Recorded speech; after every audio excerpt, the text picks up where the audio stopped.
I am Michael Kurosh. I live in Santa Barbara, California, one of the most beautiful places on earth. My design center is where people come to reimagine their homes and spaces. I work with the best designers, clients with broad tastes, and experts who navigate the fascinating world of design. I'm always excited to learn something new, and I never say no to a challenge.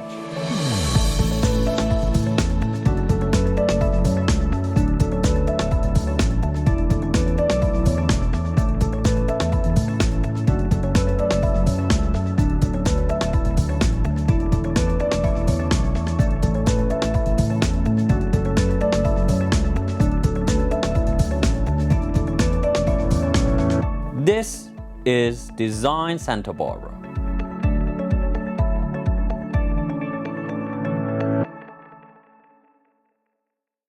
Welcome to Design Santa Barbara. I'm Michael Kurosh, and we are at Santa Barbara Design Center, heading south to Oxnard, California, to the Murphy AutoMuseum. Please join us.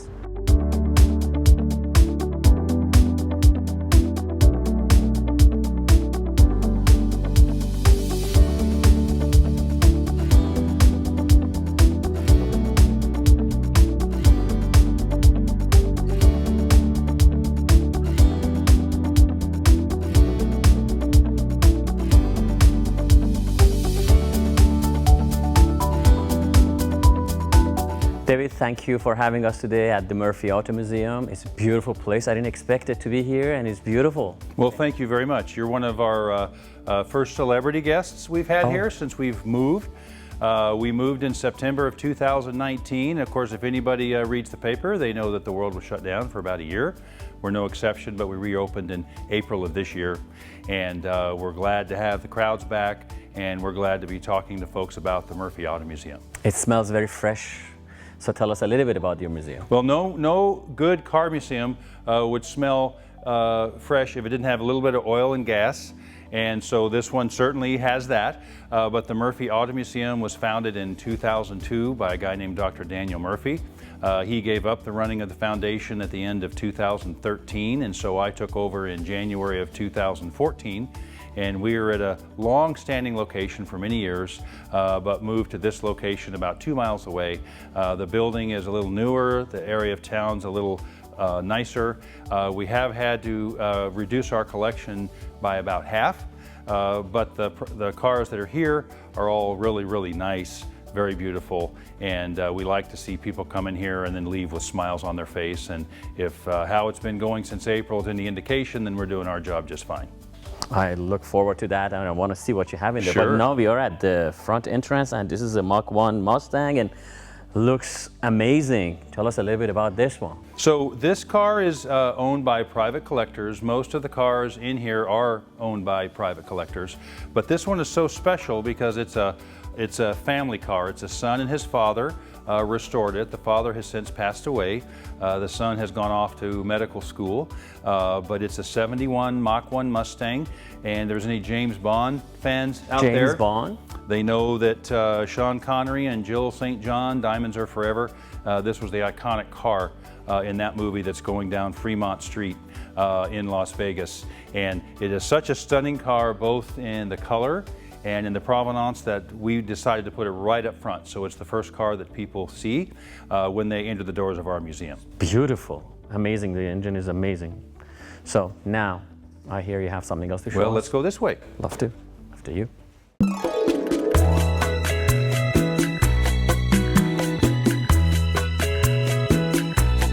All right, that was a tiki room. It's really tiki room. You like the feel of this? I love it. I want to stay here. Well, that's the whole intent. So this was a section of the museum that wasn't being used. So Fireball Tim and his wife Kathy are friends at the museum. He's actually one of our directors, and they came up with this creative idea to make this a tiki room. So it's tiki themed, and we have some great couches here. I think you'll probably notice the volcano when you came in. Fireball and Kathy painted this. My 8-year-old son thought it would be a good idea if cars came spewing out of the volcano. Oh, that's cute. So Fireball was kind enough to glue some cars in. So we take input from all of our visitors, even kids, as we make this museum something for everyone to enjoy. Beautiful. I love it. It's very nice, very cozy. And then we have some art along the walls that are car related. And then some of the furniture in here has some nice history. We have a couch in here that was actually owned by Jackson Browne.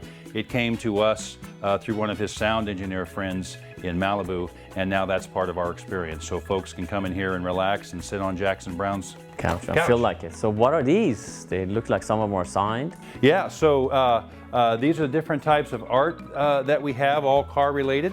Fireball Tim is one of our Hollywood personalities. He knows a lot of folks from Hollywood, so if our visitors look carefully, they'll see items that are autographed to the museum in general or to Fireball specifically, and that makes it part of our museum experience as well, that some large-scale famous folks and celebrities have a connection with the museum, and that makes our tour even more meaningful. Beautiful.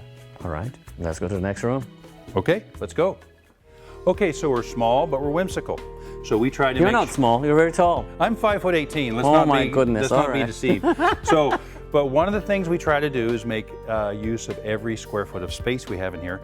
So I want to show you something new that has just been deployed with our little museum. Oh my goodness. Our all pink girls' bathroom, Barbie theme. Incredible. People should come here just to go use the bathroom. I think they are.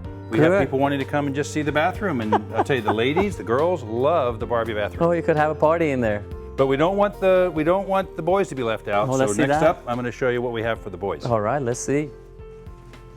Is that it? It says aliens. There you go. Let's see that. Area 51. Here's our Area 51 bathroom. I'm excited.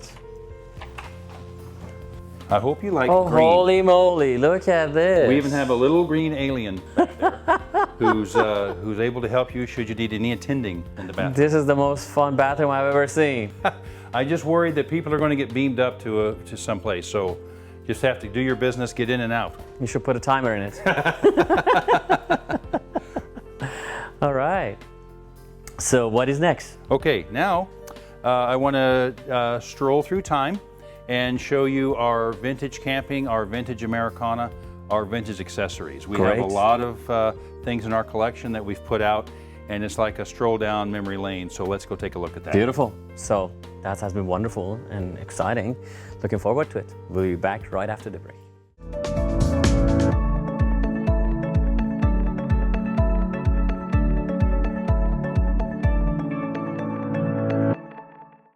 It's been an interesting time for all of us. It was difficult to be separated from the world, but I was incredibly lucky to be able to spend much time with my family. Being home for so long showed us just how important our living spaces are and why proper design is essential. If you are ready to redefine your living space, come in and see me. It would be my honor to help you. We are Santa Barbara Design Center at 410 Olive Street, and we are ready.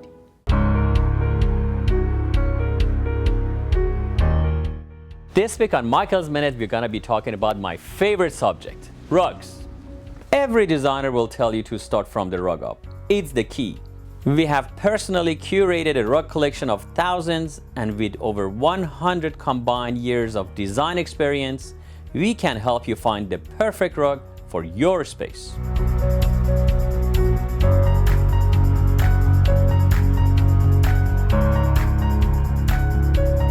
And if you absolutely have to look online, go to santabarbaradc.com or rugsamore.com, find the perfect rug, then come in here and see it in person. I will gladly show it to you myself. And with all our rugs 50% off, our prices can't be beat.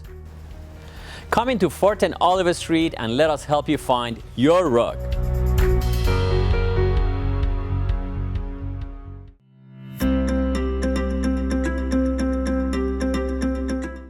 This week on Design FYI, we're going to talk about sofas and the unknown mistakes people make. Did you know average American spends 46 minutes a day in a car? But they spend 5 hours and 4 minutes on average on a sofa. So why would you go out there and spend tens of thousands of dollars for something you use for 46 minutes and then go ahead and buy something cheap that you sit on it for 5 hours and 4 minutes? At Santa Barbara Design Center, we create you a custom sofa that is made for you specifically and to your shape and size and comfort, and your family. So when you're sitting and watching TV or talking and conversing with your friends, you're sitting on actually something that represents you. Your car represents you. Why shouldn't your sofa? Thank you for joining us on Design FYI this week, and please come see me at Santa Barbara Design Center, 4th and Olive, and let me help you find the right sofa for you and your family.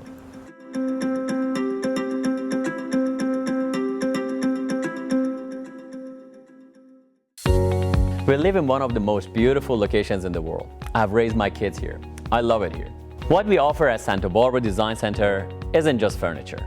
It's a chance to turn a house into a home. What may look like a deal online, it's very different when it shows up. It's something to be said for feeling it before it becomes part of your life. We are here to help guide you through this wonderful process. We are Santa Barbara Design Center. Come start your journey with us.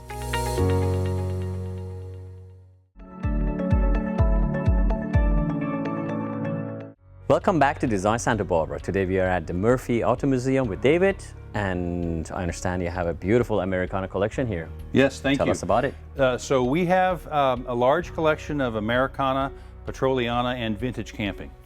So that makes us a little different than a lot of car museums. And so along our wall, as part of our initial museum experience when you first walk in, it's like a walk down memory lane. So some of the things we have in here are cars from Back to the Future. I remember those. Yep, yes. Yep, the DeLorean, who could forget that? And then we have some Star Trek and Star Wars memorabilia. But then we also have things related to vintage camping. That's a big sensation right now in America, particularly in California because the weather's so nice. There's a lot of folks that collect Americana and vintage camping items. They deck out their trailer with vintage camping accessories, and they like to have an open house and show folks the camping these are trailers. amazing. Look at these. They are from what, 50s, So 60s? that's from the 1920s. That's an actual Kenmore stove. It's brand 1920s. new, never been used. That was donated to us. A lot of these things we get from families as the older generation passes on. The kids don't know what to do with it. So we get a lot of things in that regard. 1920s has never been used. That's 100 years. We have something else from 1927 that's never been used. Oh my goodness, love to see that. Very soon. Oh, these are maps. I Here's remember maps. those before the iPhones. Who uses those these days? Everyone just uses They don't an even iPhone. know. All right. But the real trick is folding them up the way you found them when you first got them. That's an interesting race car down there. What is that? Well, I'm glad you asked. So what that is, that's a race car that's hand-built, and that belonged to Annie Granatelli. Oh yes, God bless his soul. So when he passed, his wife Dolly and their son Vince, friends of the museum, gave us a lot of things from their personal collection at their home up in Montecito. We don't have all of it displayed because there's so much, but we do rotate it. And so hopefully visitors come back time and again, they'll see different things from the Granatelli collection. And we have these beautiful bags here. So we have vintage Samsonite, suitcases. check it out. That's a matching set. And then we have some picnic items. Everyone remembers back when they were younger, they would take picnics, maybe take the family car out on a pretty day. And these are all things from the 50s or 60s and 70s that might have been used with those families. Beautiful. I do a design show, as you know, and when we get up into kitchen and cooking, my mind blows right here If too. you ever need So to borrow something like that, let me know. Oh yeah, for sure. Thank you. We'll do. And then nobody smokes anymore, but here's a collection of vintage matchbooks. A lot of those were used as marketing items from companies. They would put their company name and address and phone number, and so we have a collection of vintage matchbooks. Yeah, I remember my cousin used to collect them. He has like thousands of them. And then vintage toys. We have a friend of the look at museum this. who donated a lot of vintage toys. So this is one of my favorite sections, and when we get tours of kids in here, I like to turn the things on so the kids can see them. The nice thing about these toys is they're older, so they're mainly made of metal, but they still work. So it's nice to see those in action. After the show. Sounds good. All right. And then finally, you could, before the internet, of course, you would have J.C. Whitney, Western Auto, Montgomery Ward, perhaps the Sears catalog.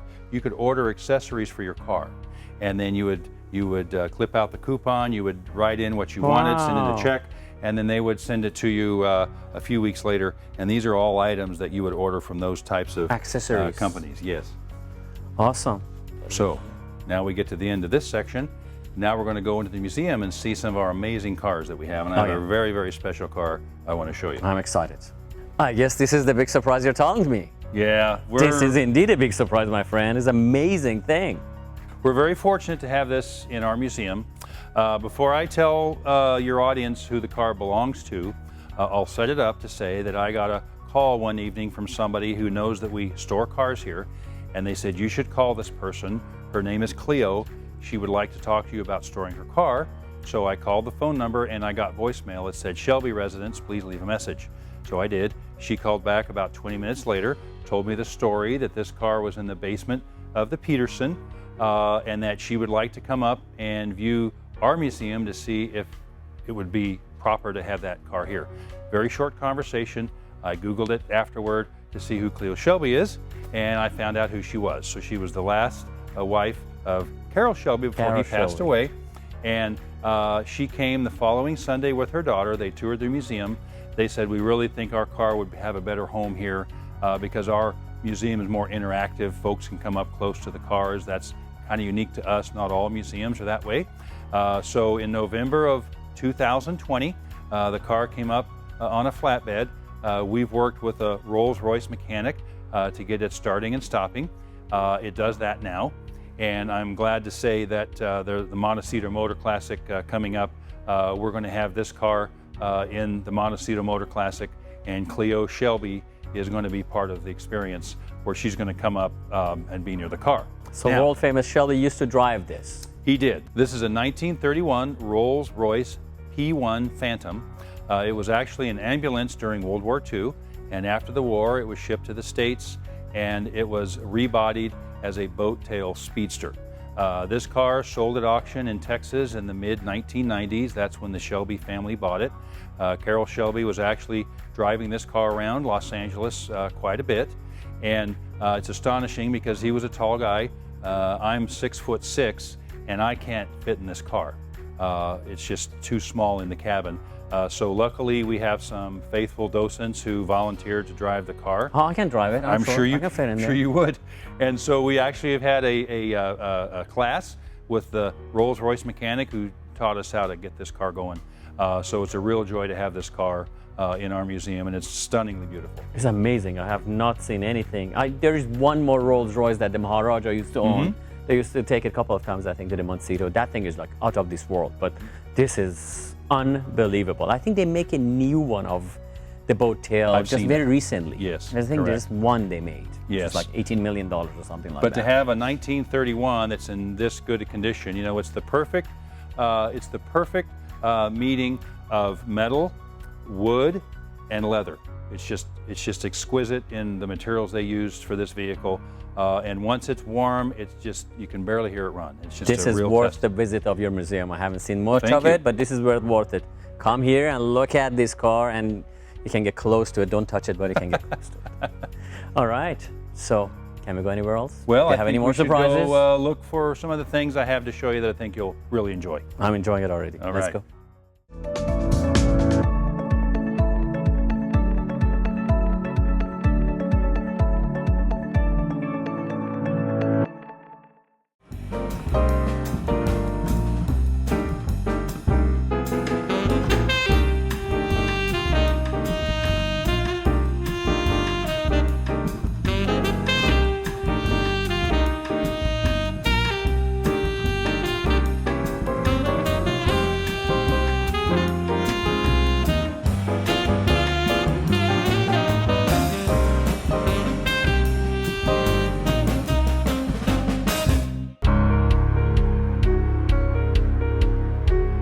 How many times in the last year have you said to yourself, I really need a new sofa?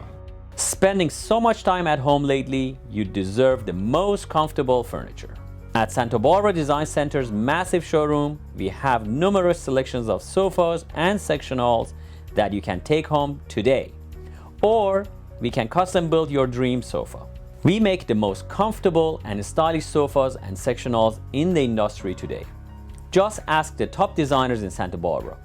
They use our sofas and sectionals in their projects because they know clients are beyond satisfied with the results. For a decision as important as this, don't go online or buy from a catalog photo. Come into 410 Olive Street and let our experienced team help you find the perfect fit for your home. Trust me, you want to sit on it before you buy it.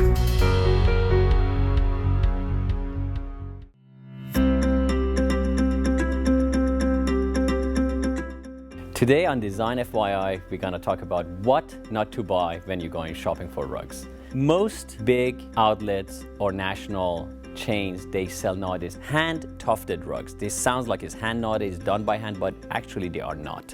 It's called hand-tufted and is actually a gun that rolls the wool around the warp, and they are not good rugs at all. So this is a sample we're having here for you to see.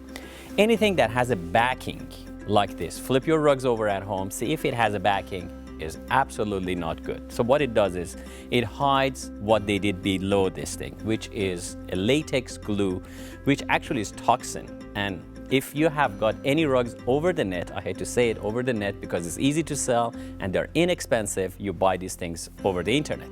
So when it comes to your house, they smell. Have you noticed that? They smell more like a gasoline or more like a diesel because they don't let the latex cure. And the latex that glues this wool to this backing smells a lot. On top of that, they shed quite a lot. The wool is cheap because they need to be inexpensive, and they shed. I would not recommend you to get anything, again, that has a backing and is glued because it comes apart very easily. It is temporary. It is not a green product because they wear very quickly, end up in the fill, and just basically as a landfill junk we are adding to our planet. The things I would recommend you to get, unlike these things that have backing, is the rugs that they have nuts to them. So as what to buy, I highly recommend you to get some rugs that they are hand knotted. And how you can see, flip it to the back, and you can see the knots are done individually, and each one is slightly different than the next one because they're done by hand, and the intensity of the wool and the pull they have, the weaver, makes them look different. Also, the sides are done by hand. That you can see very easily. If you want to buy a real rug, please come to Santa Barbara Design Center and I can gladly help you. Thank you for joining us on Design FYI, Santa Barbara Design Center, Fort and Olive.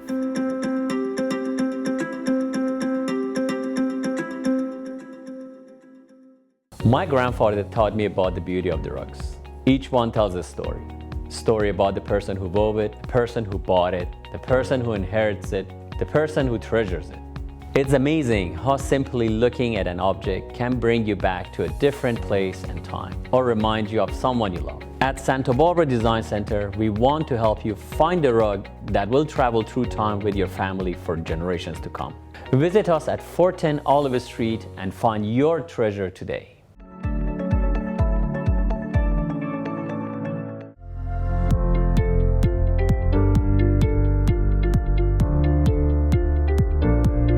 All right, now we are in front of this classical RV. How do you call it? So welcome to Trailer Town. Trailer Town. We're one of the very few museums in the country who has a small collection of vintage trailers.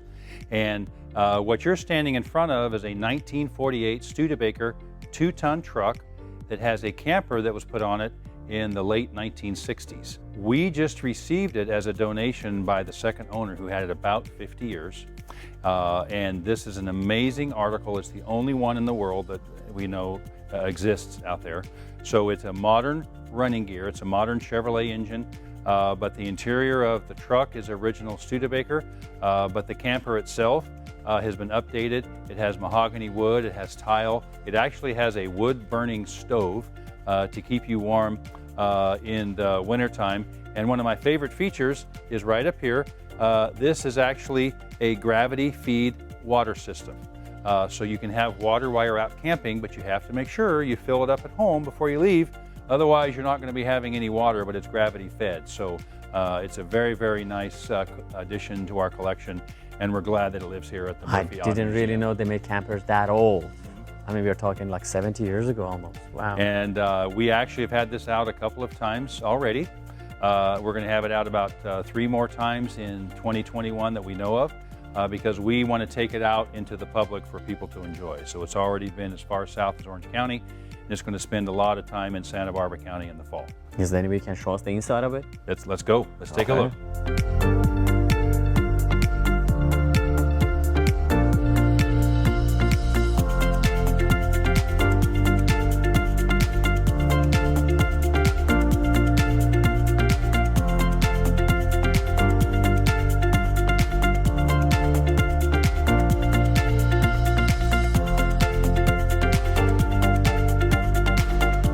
And now we are in front of this, I don't know how you call it. It's almost like a train, or I've seen it in old times. As a little kid, they used to have circuses, they had these. Correct. So this is another unique article. It's only one known to exist. It's one of one, just like our big Studebaker camper. The Big Ugly. The Big Ugly. And this is our 1927 Holt travel trailer.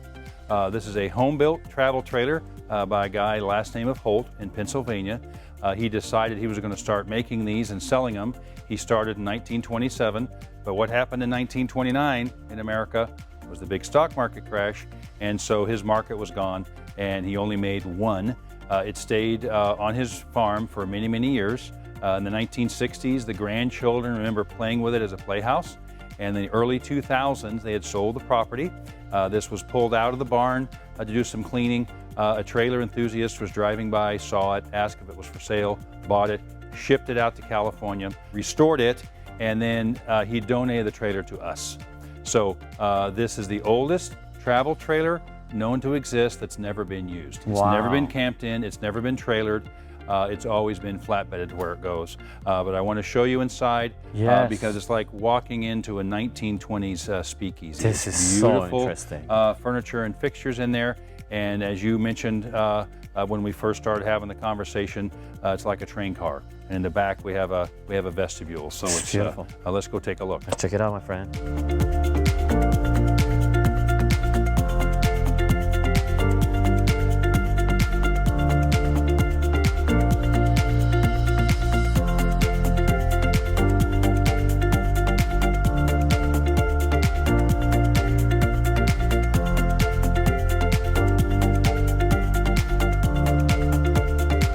This has been an amazing journey and actually nice show, and you have a lot of stuff still that we haven't seen. Yes. Thank you. You're welcome. So we would like to, if it's possible, come next week. And I wish you would. Shoot for more, okay? Okay, I look forward to seeing you. Love it. We will be back next week with more Design Santa Barbara at the Murphy Car Museum.